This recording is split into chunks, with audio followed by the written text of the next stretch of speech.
उसके बाप ने कहा तुम्हारे बेटे को गोली मार दी। मैंने कहा गोली किसने मार दी? बोला हमें नहीं पता, SSBI हॉस्पिटल में चलिए, वहाँ पे आपको पता चलेगा। मैं वहाँ आया, एम्बुलेंस लेके पुलिस आई, वो एम्बुलेंस वाले लेके आए। लेने के बाद मैं 112 पे बीटी करने चला। हर्षित ने मना कर दिया कि बीटी नहीं करना है, मैंने पलवल में कर दिया हूँ।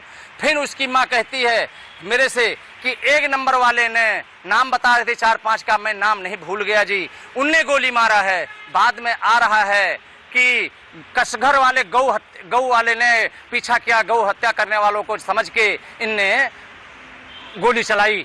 लेकिन अनिल कौशिक मेरे को मिले, अनिल कौशिक से पूछा भैया गोली एक लगी, सिर पे लगी, तो दूसरी गोली यहाँ कैसे लगी? इसका मेरे कोई जवाब नहीं मिल रहा है। पीछा कर रहे थे, पशु तस्कर समझ रहे थे। हाँ, पशु तस्कर समझ रहे। लेकिन हमारे दिल में ये सवाल उठ रहा है जी, 30 किलोमीटर तक गोली चली और जाके पलवल में गोली लगी, और गौ कसकर समझ के इनको अधिकार मिला हुआ है कि गोली मार दें आम को। ये अधिकार गवर्नमेंट दी है, मोदी सरकार ने दी है, तो क्यों दी है?